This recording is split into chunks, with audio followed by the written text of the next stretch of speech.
Bienvenidas y bienvenidos a un nuevo episodio de nuestro podcast Corefo, Voces que Educan, un espacio donde analizamos y reflexionamos sobre temas de interés relativos al ámbito educativo. Hoy en día asistimos, qué duda cabe, a una revolución de gran impacto en el ámbito educativo. Hemos pasado de un currículo basado en contenidos a uno enfocado en competencias para la vida. Hoy no solo presenciamos un cambio de herramientas, sino un cambio de paradigmas en educación. En ese sentido, nos preguntamos, ¿qué significa hoy ser un docente de calidad? ¿Cuál es la importancia de la calidad docente como base del aprendizaje de los estudiantes? Precisamente tomando en cuenta esta reflexión, hoy el tema que vamos a abordar es la calidad docente y formación continua. Y para ello nos acompaña Dani Briceño, directora de la Escuela Superior Pedagógica Pública Monterrico. Bienvenida, Dani. Gracias por acompañarnos el día de hoy. Muchísimas gracias, Lisette, y gracias también a través tuyo a Corefo. Dani, a pesar de los cambios significativos que se han presentado en cuanto al ámbito educativo en los últimos tiempos, lo cierto es que la esencia misma del sistema, el núcleo del sistema, sigue siendo la práctica docente. Una práctica docente que tiene que ir encaminada hacia lo que es la calidad docente. En ese sentido, ¿cómo definirías desde tu óptica pedagógica a la calidad docente? ¿Qué implica realmente ser un docente de calidad en la actualidad? Es una pregunta complicada y compleja. Podríamos definirla como la persona del docente en toda su esencia que hace 1001 esfuerzos para poder atender y responder con idoneidad, con pertinencia a lo que los estudiantes, sus estudiantes, necesitan aprender para sus propias vidas. La calidad tiene que ver con conocimientos, y no solamente conocimientos nuevos, sino conocimientos válidos. La calidad tiene que ver con modos y maneras de hacer pedagogía, de enseñar. La calidad tiene que ver con una actuación ética. La calidad tiene que ver con compromiso y responsabilidad auténticas.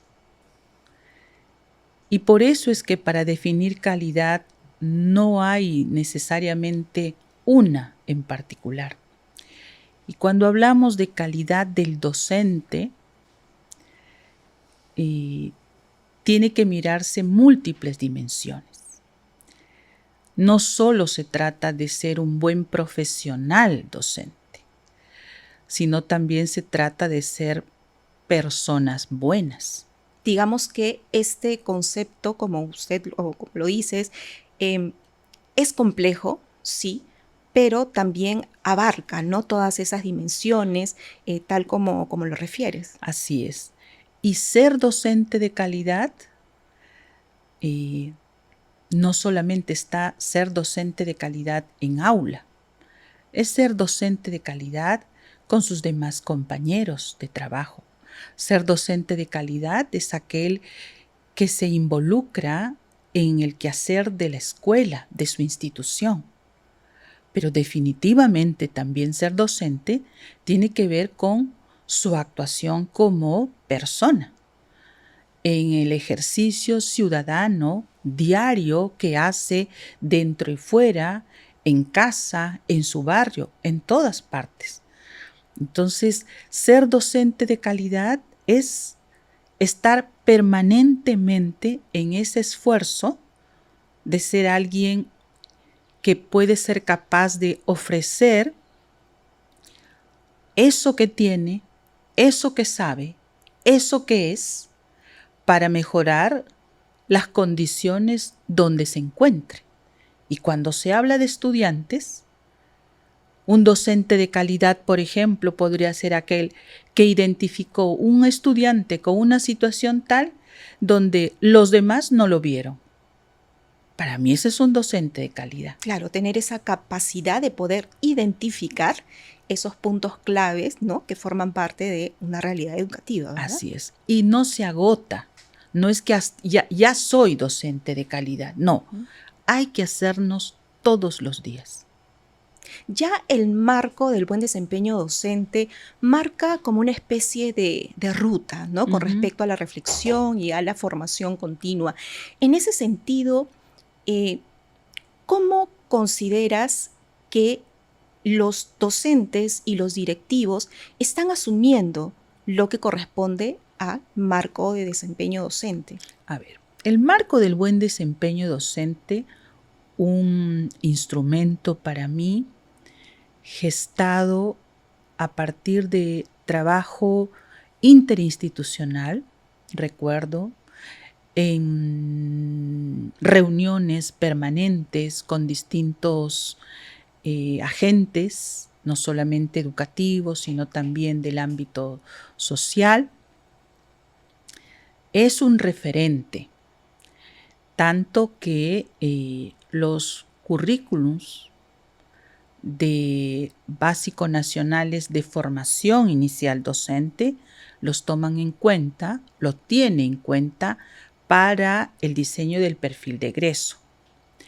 Las instituciones formadoras de docentes, en mi caso, por ejemplo, nuestra escuela de Monterrico, lo tiene como referencia para poder diseñar instrumentos, sea de monitoreo o de evaluación del desempeño docente. Entonces, sí cumple un cometido. Y nuestra preocupación está en cuánto estamos haciendo como país desde nuestras políticas educativas y específicamente en el ámbito de la educación superior docente, haciendo visible que ese marco de buen desempeño docente se monitoree, evalúe y qué tanta incidencia, efecto o impacto ha tenido en la construcción no solamente de estas políticas, sino también de la mejora de la actuación y el desempeño docente. Y tomando como referencia ese marco del buen desempeño docente, desde tu óptica, ¿cuáles consideras que son las competencias, digamos, esenciales, fundamentales, que debería tener un docente el día de hoy? El marco del buen desempeño docente presenta 4 dominios. Y dentro de ellos se perfilan un conjunto de competencias. De hecho, que no podríamos decir ser docente si es que a nivel de cómo gestiona y antes de gestiona, cómo propone, elabora, formula, diseña, implementa, gestiona, ejecuta y evalúa sus propias actividades de aprendizaje, no podríamos aludir que sea un buen desempeño docente, porque el docente tiene distintos ámbitos para poder intervenir y elaborar. Pero estamos hablando de aquel que interactúa con estudiantes directamente. Entonces, el nudo está primero en esa capacidad que tenga, en esos elementos que evidencien su idoneidad para construir propuestas, para implementar, acopiarse los recursos necesarios para ejecutar y evaluar la incidencia de esta didáctica, de estos procesos que él diseña en los estudiantes. Ahora, ciertamente que ahora tenemos herramientas y, por ejemplo, la inteligencia artificial sí ya nos permite gastar menos tiempo, entre comillas, digo yo, para hacer estos diseños. Pero definitivamente, la realidad es más allá que una simple abstracción o una propuesta previa. ¿En qué sentido? en que yo puedo tener una visión, un panorama, un perfil de mis estudiantes, que no es tan fácil. Cuando aludimos hay que conocer a los estudiantes, no es hay que mirar a los estudiantes.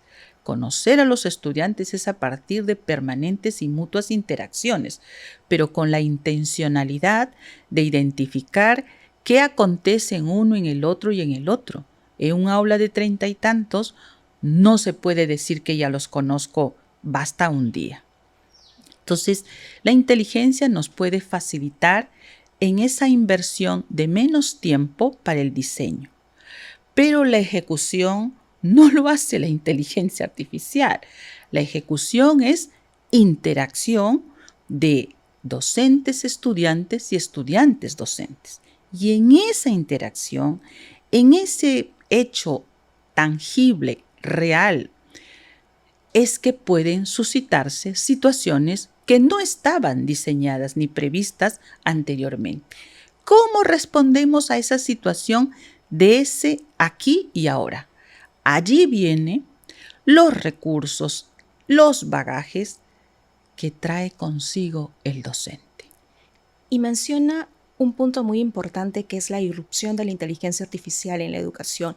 Y en ese sentido es inevitable preguntarles cómo ve el panorama en cuanto a la receptividad que tiene el docente con respecto a la irrupción de la IA en la educación. Yeah. Cuando uno solo escucha sobre inteligencia artificial, tiene una percepción mínima. Cuando uno empieza a incursionar en la inteligencia artificial, en el uso de esta para mi trabajo profesional, ya le vas como encontrando sentido, vas encontrándole aportes a tu trabajo. Cuando cada vez más hacemos uso de esta herramienta, vamos a encontrarle mayores valores y le vamos a lo mejor reconocer como una buena herramienta. Como una aliada, como le dicen hoy en día, ¿no? Una aliada que me va a ayudar, pero jamás me va a reemplazar, ¿sí? Entonces, estos procesos no son suficientes con una capacitación o con un seminario, no. Incursionar en estas herramientas y en la inteligencia artificial pasa por crear condiciones materiales, tener las herramientas, tener el equipo adecuado, necesario, requerido, manejar estos recursos, pero también exige rigor ético. Así es. ¿Sí? Porque no es que ella me va a hacer mi trabajo, no. Yo soy la que da los comandos, yo soy la que plantea las indicaciones, que es todo un aprendizaje, elaborar las indicaciones para que la inteligencia artificial realmente sea efectiva y sea importante, valiosa.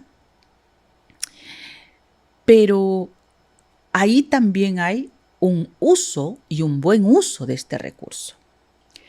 Estoy hablando solo para el tema docente, ¿eh? No estoy hablando para el tema de si me va a hacer la tesis, la tesina o el trabajo o el ensayo. Al ámbito educativo. Ajá. Entonces, porque claro, la inteligencia va a hacer uso de toda la información que haya en Internet. Que por cierto es muy compleja y pero muchas veces dispersa también. Así es, pero no necesariamente tiene idoneidad, calidad, pertinencia, rigor científico, ¿eh? Entonces, yo soy la que va a discriminar, revisar, corregir, modificar, enriquecer, actualizar, recrear, eso que la inteligencia muy amablemente me lo va a brindar, porque encima me llama por mi nombre, ¿eh? Entonces, necesitamos nosotros también tener ese otro soporte, porque de lo contrario puedo seguir replicando errores, y no solo errores, sino mala información que en vez de ayudar puede ser contraproducente. Así es. Y precisamente le consultaba acerca de las competencias que tiene que desarrollar un docente de calidad y qué duda cabe que la competencia digital pues forma parte de ese gran paquete, ¿verdad? Así es, sí. Sí. Y no porque esté en contra de que ya no se debe usar la pizarra y o la tiza. Dice, todavía nuestras escuelas a lo largo y ancho del Perú, qué bueno si tuvieran buena tiza y buenas pizarras, ¿sí? Pero aún no hemos logrado superar esas terribles limitaciones y deficiencias. Entonces estamos en la época de la pizarra, estamos en la época de las tizas, y en otros colegios, en nuestro país y en otros centros, estamos pues en la era superdigital, ¿no? Entonces, esas diversidades, como podríamos también aludir en la historia, en nuestro país encontramos poblaciones no contactadas que nos remontan a la época neolítica, pero también tienes tú a unas sociedades, a unos niños que están tan súper digitalizados que más bien es contraproducente a su desarrollo humano. Entonces, mira esta diversidad. Bueno, exactamente podríamos hacer una línea de tiempo de cómo ha ido evolucionando la escuela o cuántas eras conviven y perviven en nuestro contexto de escuela. Y haciendo precisamente referencia a ello, ¿cuáles crees que son las barreras que actualmente están entorpeciendo ese camino, ¿no?, hacia la búsqueda de la calidad docente? Una sola no es. Son varias que convergen y agudizan nuestro problema. Tiene que ver, vamos desde lo macro, lo meso, lo micro. Tiene que haber políticas de Estado plenamente convencidas, pero así, convencidas de que la educación es importante y que educar es necesario e importante. Tiene que haber instituciones que asuman con plenitud que eso que hacen, que es promover la educación de esos niños, de esos adolescentes, de esos jóvenes, de esos adultos, es una tarea vital. Tiene que ver con el desarrollo de personas. Entonces, ¿cómo voy a aportar? ¿Cómo voy a trabajar para el desarrollo de personas?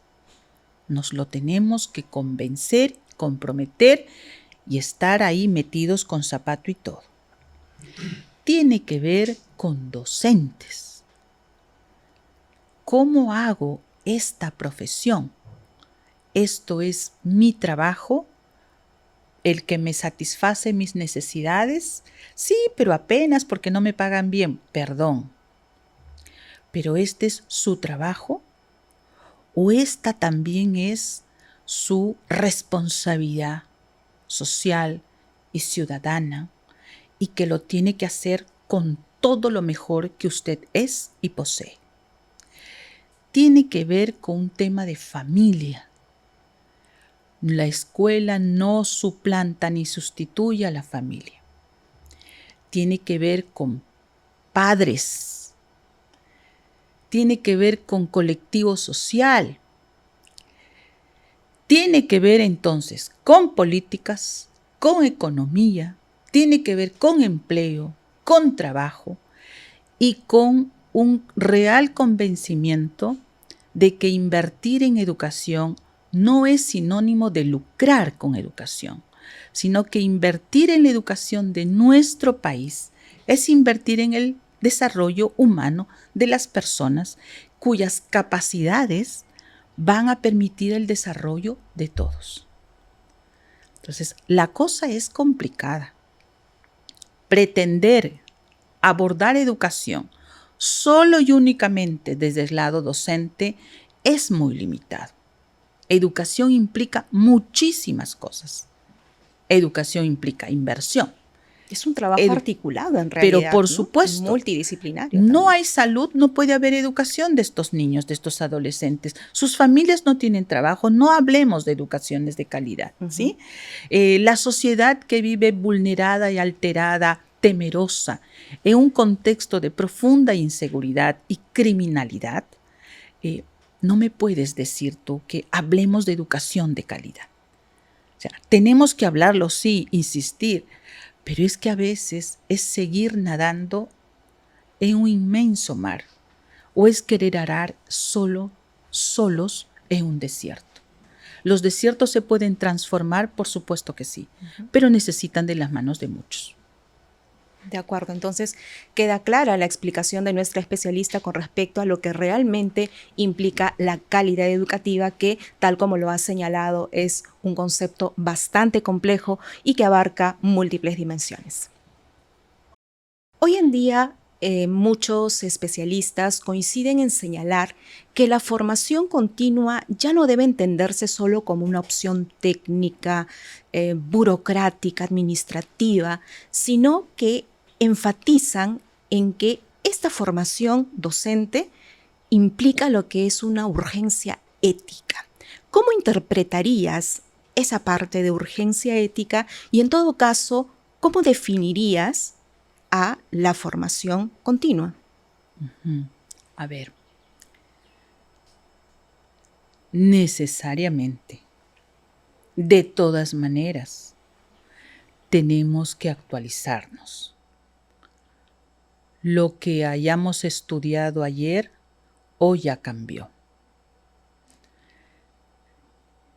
La formación continua cobra muchísima fuerza desde la comprensión de que aprendemos a lo largo de toda la vida. Esto significa que para yo seguir respondiendo de mejor forma a los múltiples entornos donde me desenvuelvo y para mí misma, necesito estar permanentemente aprendiendo. Y no es un tema ya de edades. No es que yo ya me gradué, ya tengo la maestría, ya tengo el doctorado y tengo las mayores puntuaciones en las evaluaciones. Si a eso se limita la formación continua, entonces tengo una mirada tan reduccionista que no me permite crecer. ¿La formación continua tiene un componente ético? Sí, porque si yo estoy desempeñándome como un profesional de la educación, necesito saber, necesito actuar y necesito proceder en los tiempos de hoy. ¿Y qué me exigen los tiempos de hoy? Eso a partir de mi formación continua o mi actualización, mi proceso formativo permanente, trataré de dar respuesta, tendré herramientas para averiguar sobre aquello y responder a los tiempos. Entonces, hay un compromiso ético, hay un compromiso ciudadano con el tema de la formación continua, más en el ámbito de educación.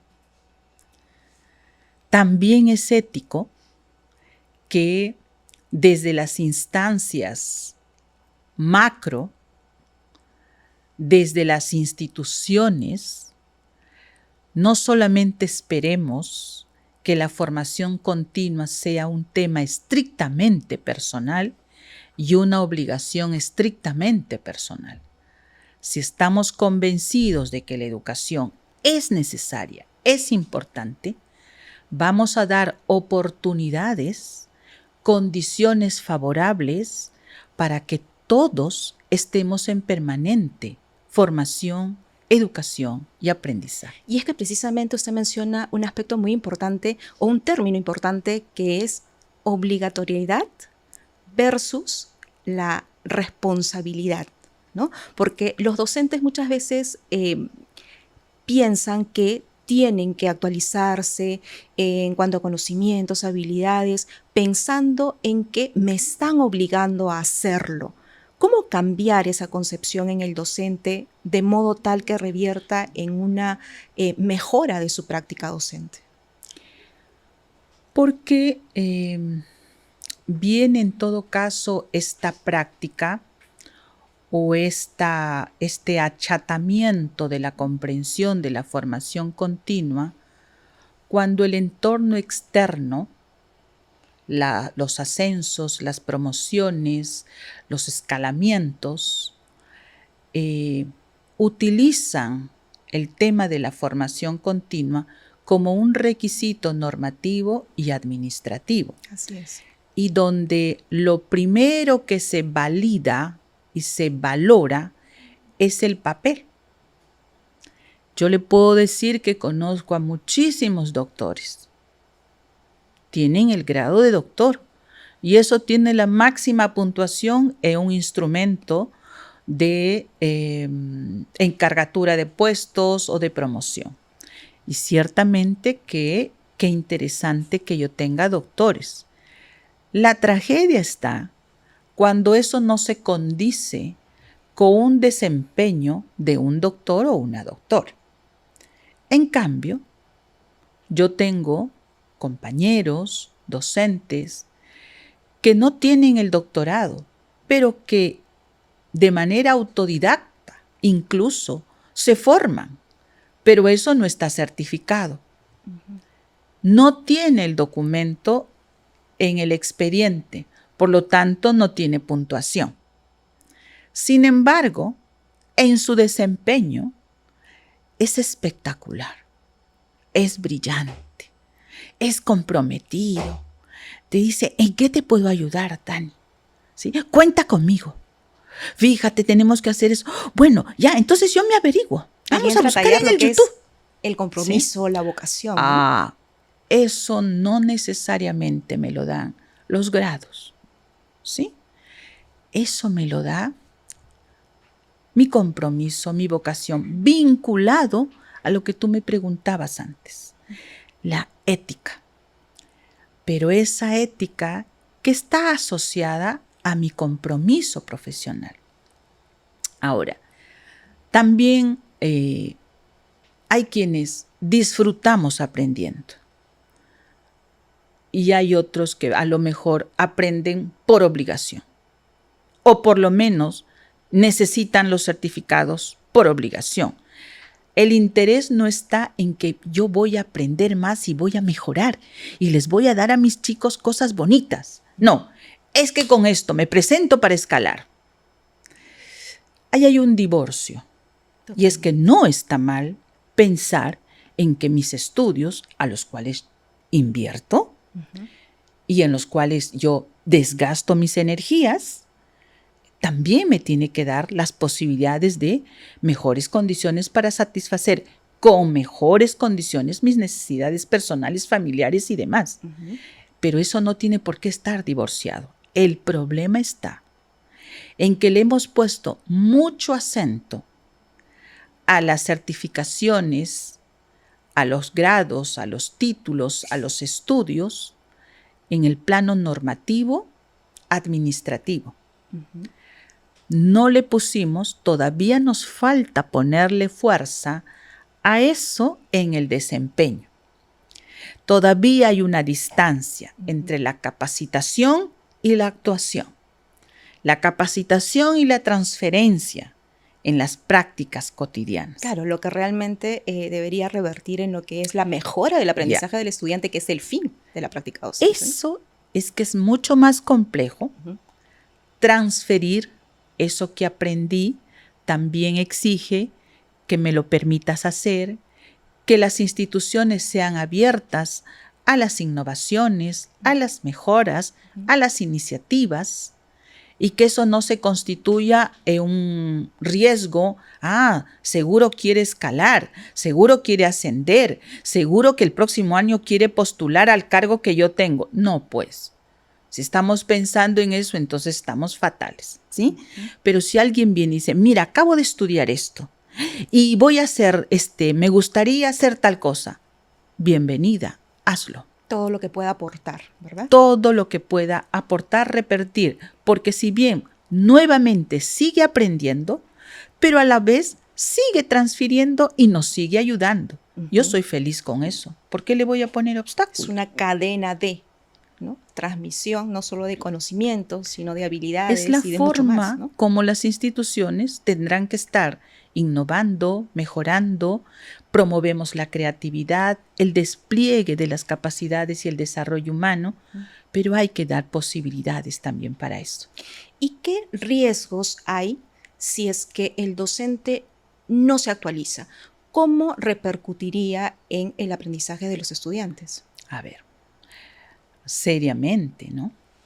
Porque sigo repitiendo cosas que científicamente son inválidas. Entonces estoy dañando, no estoy haciendo nada bien, ¿sí? Y un docente que está difundiendo un conocimiento, una práctica que científicamente no es válida, lo que estoy haciendo es dañando a mis chicos, a mis estudiantes. ¿Sí? Ahora, hay mecanismos para detectar eso, ciertamente. Sin embargo, no sería deontológicamente válido, no sería profesionalmente idóneo, competente, ¿verdad? Que no me actualice y que me estanque. Y claro, aunque ahora ya se cambiaron ciertas normas, felizmente también el otro lado de la carrera pública magisterial, por ejemplo, le va como impulsando, se van generando. Al principio fue muy complicado, mucha resistencia, pero poco a poco se insiste en que la promoción y el ascenso está asociado a actualización, capacitación, pero hay que ir un poquito más. Tiene que estar asociado a desempeños más idóneos, ¿sí? Y el estudiante es un buen termómetro, aunque no debe ser lo único, porque también sería parcializada esta valoración. Imagínate que un docente exigente en el sentido de que da a los chicos todo lo que les puede dar y quiere que ellos también remonten, salgan adelante, a veces no siempre es percibido de esa manera. Entonces, si yo solo evalúo desde la línea de la opinión y la encuesta del estudiante, puede ser sesgado el resultado, ¿sí? Entonces, tenemos que trabajar pensando con idoneidad, con ética, las cosas que hagamos en educación. Perfecto, entonces queda claro a partir de la explicación de nuestra especialista que la formación continua ya no se mide tanto por la cantidad de conocimientos que como docentes podemos transmitir, sino que va mucho más allá, ¿no? Es poder mirarnos en el espejo de nuestra propia práctica docente, rediseñarnos como docentes y pues que todo ello finalmente repercuta en la calidad del aprendizaje de nuestros estudiantes. Dani, como parte de las medidas de ajuste a las normativas de calidad educativa, hace no mucho en realidad el Ministerio de Educación estableció lo que es el Plan de Adecuación Docente. ¿Cómo debe entender el docente, y no solamente el docente, sino también los directivos, porque definitivamente pues tiene mucha implicancia, ¿no?, la figura de los directivos en este proceso? ¿Cómo debe entender ese plan de adecuación? ¿Qué implica y en todo caso qué busca el sistema a partir de la implementación de este plan?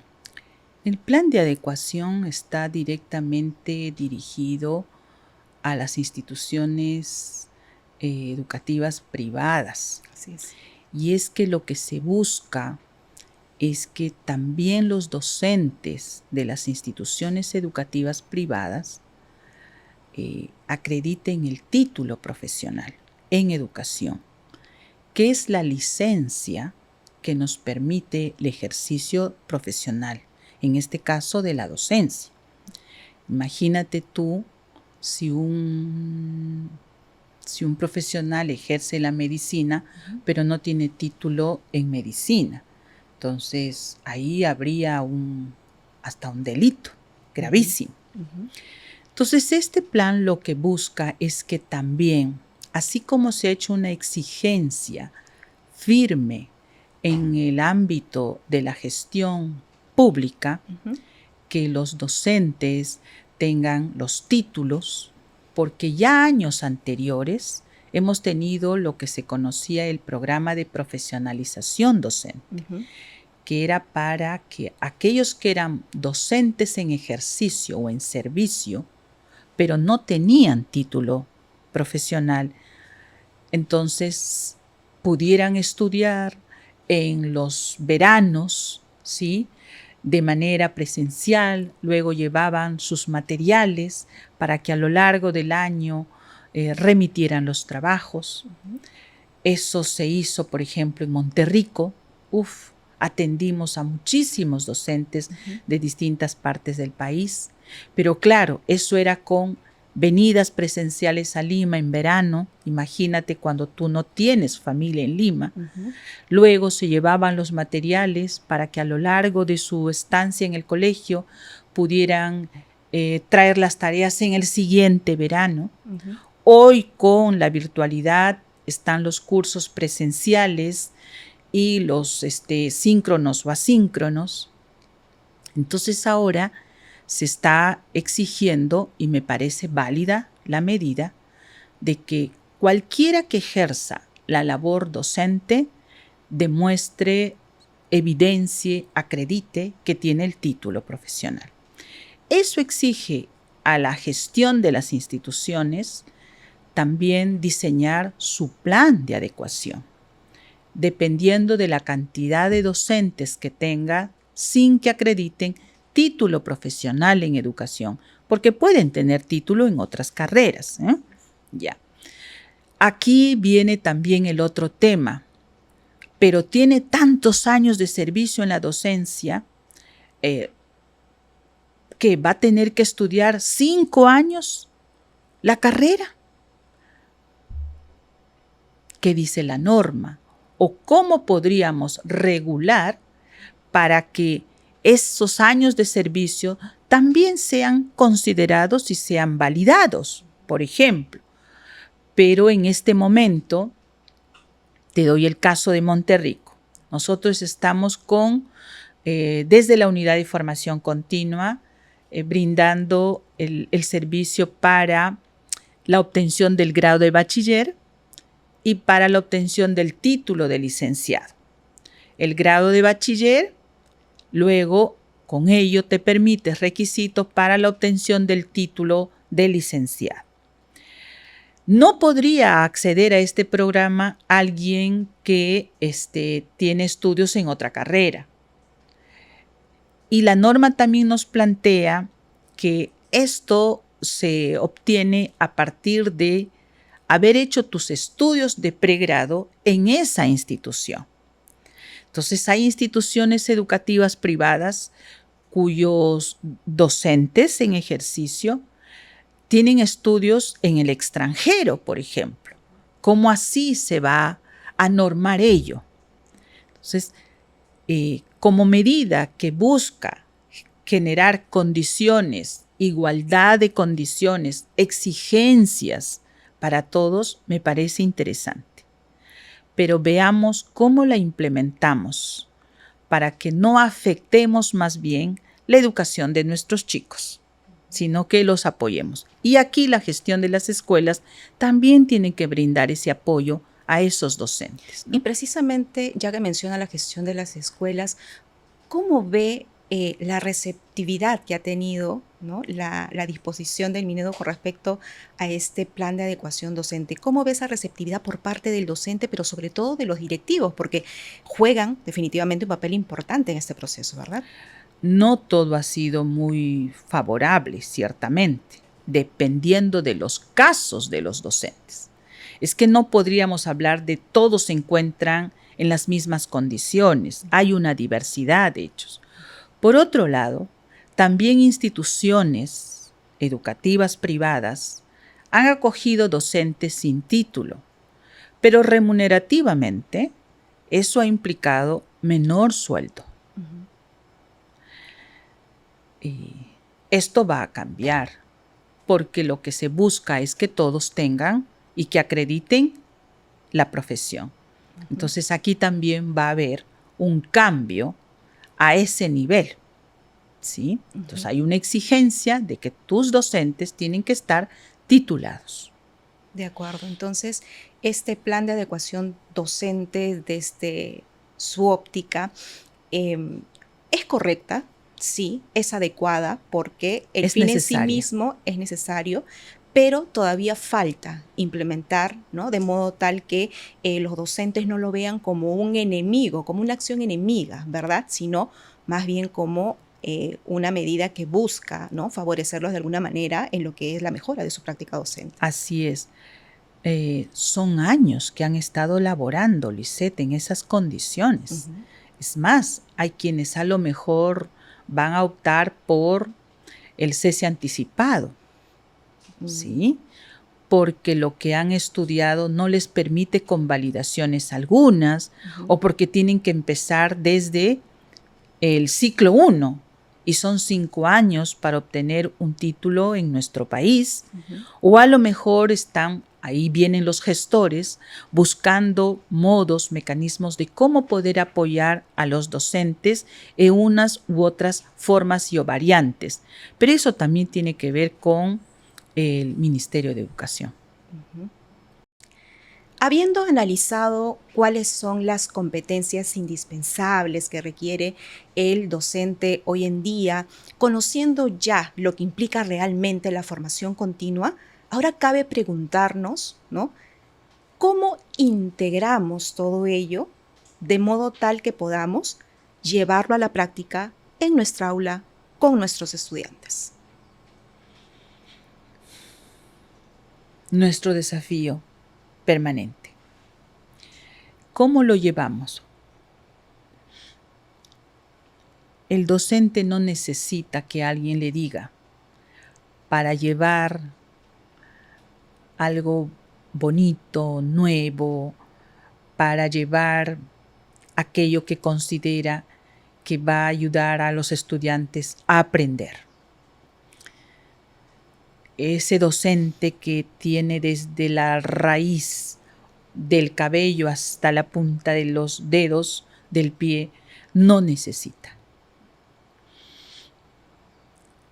Mas también hay que crear condiciones desde la gestión de la escuela, desde el entorno externo. Y felizmente tenemos experiencias. Por ejemplo, tienes tú al FONDEP, que alienta y estimula las innovaciones, la creatividad, las buenas prácticas. Pero también están las autoridades institucionales que tienen que, en sus distintos niveles, coordinadores de áreas, de grados, ¿sí?, que tienen que estar alentando y animando y brindando ya sean recursos o animando a que los docentes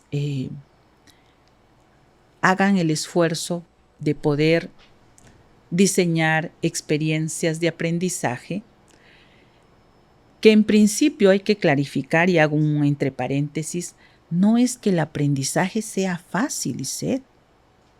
Aprender significa inversión, tiempo, de energía, esfuerzo, dedicación, práctica. Con estas lógicas del aprendizaje significativo, el aprendizaje activo, el aprendizaje participativo, sí, pero toda actividad de aprendizaje exige dedicación, tiempo, atención, disciplina, esfuerzo, práctica. no se aprende hoy y ya lo hace, ya no hay más nada que decir. No, hay que estar dándole permanentemente. Claro, no es un círculo que se cierra. No, y no es y no va inmediato ni momentáneo. Mucho cuidado con eso. Por eso es que es complicado ahora, porque hay tantos más sobreestímulos que me desatienden, me desconcentran, que me dificulte el aprendizaje. Entonces, ¿cómo hacemos para que la escuela pueda ser un permanente escenario y contexto de aprendizaje vivo? Animando, motivando, brindando condiciones, herramientas, pero tiene que ver con las personas que están implicadas allí dentro, ¿sí? Y las familias. Una escuela que se esfuerza por regular, disciplina, fomentar autonomía, pero tenemos unos padres que hacen lo contrario, entonces al día siguiente volvemos a repetir el asunto, volvemos a insistir y es un nunca acabar. Y ahí es donde entra a tallar la importancia de ese trabajo necesario en conjunto con toda la comunidad educativa, ¿no? Y creo yo, mucho más que antes, las escuelas ya no solo han de limitarse a los estudiantes. Tenemos que trabajar con familia, no trabajar para cómo debemos en casa. La escuela tiene que meterse al tema familia en muchos aspectos, pero hay que darle recursos también, capacidades, personal a las instituciones educativas para que hagan sostenible el trabajo de los docentes. De lo contrario, ponemos al docente para que enfrente el tema familia y eso no es justo. Si tuvieras que enumerar 3 acciones necesarias, las más importantes que debería priorizar un docente para mejorar su práctica, ¿cuáles serían? La primera, involúcrese con sus estudiantes. Acérquese a ellos, conózcanlo lo más que puedan. Lo segundo, planifique responsablemente sus actividades académicas, sus actividades pedagógicas, su clase, su intervención docente. Tercero, tenga la capacidad de poder identificar qué le salió bien, eso que le llamamos fortalezas, pero también con mucha autocrítica noble, sana, justa, qué tendríamos que mejorar. Y sobre eso, la próxima, diseñe esas acciones remediales, nuevas, que le permitan transformar aquello que hoy identificó que no le salió tan bien. Y tal vez agregaría un cuarto, Lisette. Trabaje con otros. Comparta lo que tiene para que otros colegas, otros compañeros, también a partir de lo suyo lo puedan enriquecer. Y si fuera posible, que le diga qué le salió tan bien, qué no le salió tan bien, para que usted también aprenda y sigamos aprendiendo. Finalmente, Dani, ¿qué mensaje le darías a aquellos docentes que ya han iniciado ese camino hacia la consolidación de la calidad docente y también qué decirles a ese grupo específico de docentes que aún no han dado ese primer gran paso? A los primeros, agradecerles siempre, porque lo que hacen no solo tiene que ver con su vocación, tiene que ver con una exigencia como ciudadanos, porque es lo que nuestro país exige y es nuestra obligación dar respuesta con lo mejor que tenemos. A los segundos, siempre se puede cambiar, siempre se puede mejorar, siempre. No solamente es que los otros no me lo dan, es que esto, el sueldo, es que esto es tan bajo. No. ante todo está nuestra idoneidad profesional.